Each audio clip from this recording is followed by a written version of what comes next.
I didn't expect to get into Cambridge because nobody ever had from my even very good school who wanted to read English. Scientists, yes.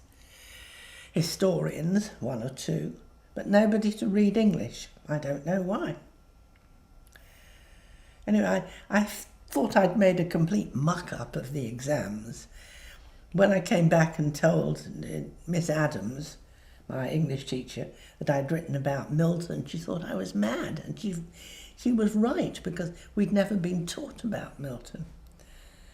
So I was very surprised to be summoned for an interview, and I thought I'd done very badly in the interview as well, because I hadn't been at all prepared for the kind of questions I was asked. But, it was okay. I got in. Cambridge, 1949. Look how she teeters in a tight skirt, on high heels over the cobbled street, past heifers, gabled windows and knobbly glass. The music of wartime dance bands still inside her. What does she know of madrigals and choirs, my adolescent self in her first term? She dreams of Soho clubs and Raymond Chandler.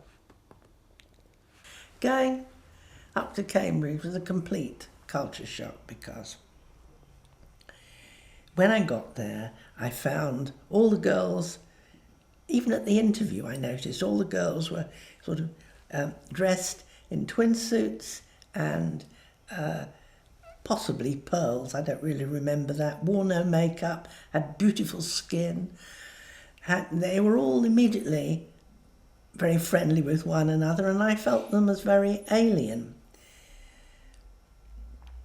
And I sort of ran away to my room, as I recall it, that first night at Clough Hall.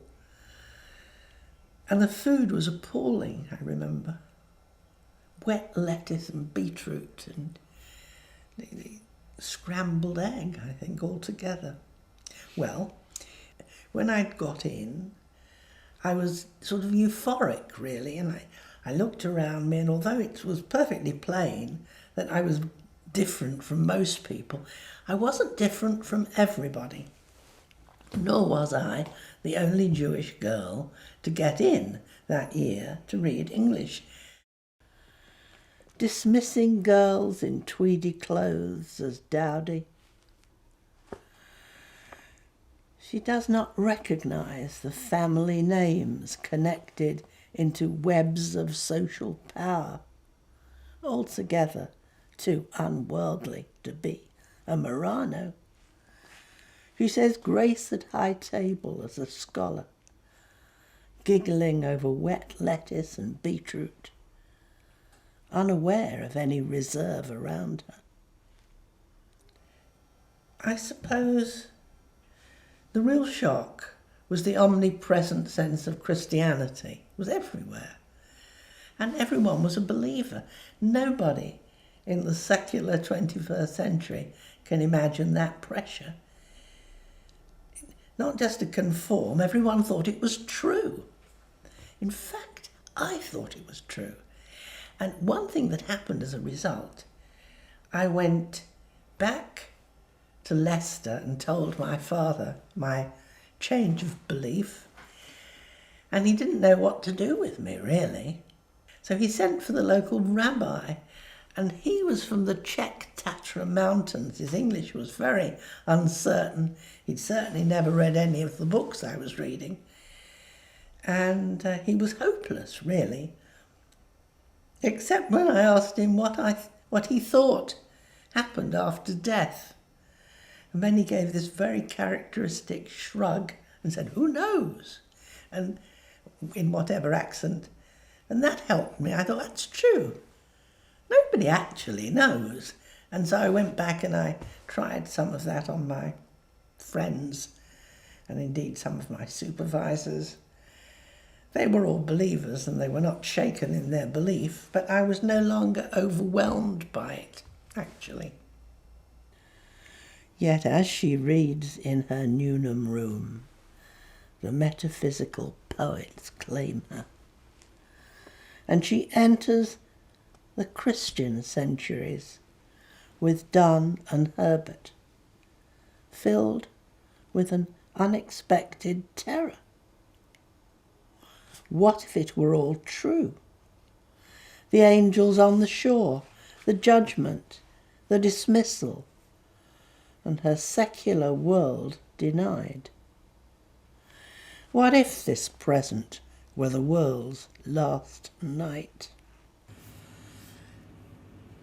What if this present were the world's last night? The paradise of leaf dust and wood smoke would vanish in the darker truth behind. Unprotected by her own rituals or any reading in the sciences, she is caught in a history told by eloquent strangers. There were other ways in which I was changed quite rapidly through American friends, as I think I write about in the poem. Until a Fulbright student from New York rescues her with mockery and lends her Pound's miraculous Cathay, which staggers her with the sad erotic beauty of an ancient culture, while he, with skillful fingers, teaches her in the shade of willow trees how to explore further outside the syllabus.